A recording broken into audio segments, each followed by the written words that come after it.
Breaking news, we are only a few days away from the execution of Dante Drum. Dante Drum supposedly killed Nicole Yarber, a beloved cheerleader here in Slone, Texas.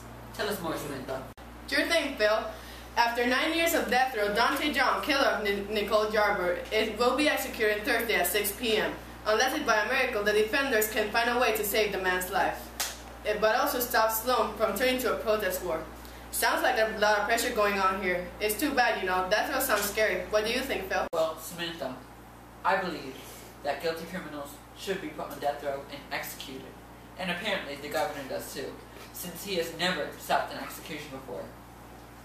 And I don't think Dante's going to get out of this one. That's true. But have you ever considered him actually being innocent? No. Why do you?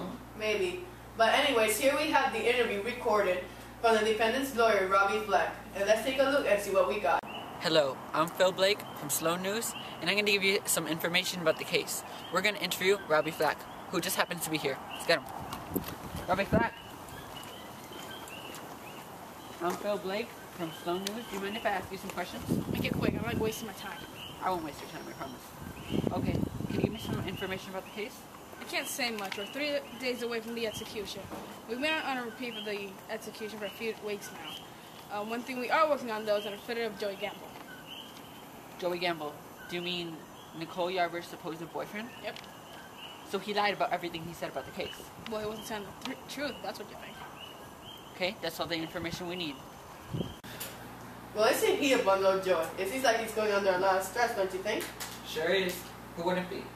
Pretty shocking what's happening, but not as shocking as what's happening to Judge Vivian Grail and Mr. Paul Coffey. Sure is. We'll tell more about this when we come back. This is the honey badger. Watch it run in slow motion. And we're back. And I'm going to tell you some exciting information about what happened to Judge Grail and Paul Coffey. Maybe Sam can tell you more. Alright. Investigators state that Judge Vivian Grail was having an intimate affair with Paul Coffey, which may answer some questions of how the trial was going to their favors. After the relationship was revealed, Judge Grail had immediately resigned her judge duties and left. A new judge, Elias, has risen up to take her place. And I must say, even in his 80s, he's still working hard. I actually got to sit with him and talk about the case. It's very limited what he said, but nonetheless important information.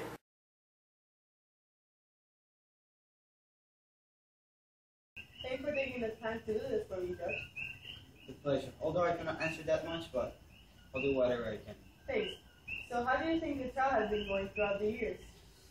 Well, I think the trial has been going on really unfairly because there is no clear story, there is no clear evidence, and even though they don't have a body.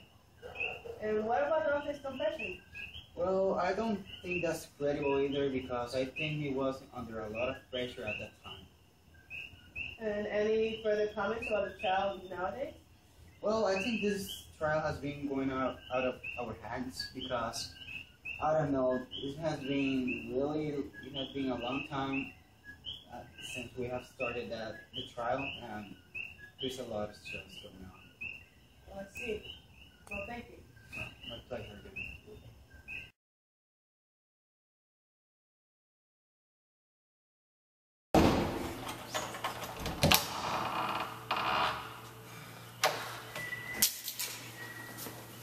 Oh my. A lot of pressure going on here, Sam. Yes, there is. It's a race against time. You may put it like that, but that's all the time we have left. I'm Phil Blake. And I'm Samantha White, and this is the Slone News.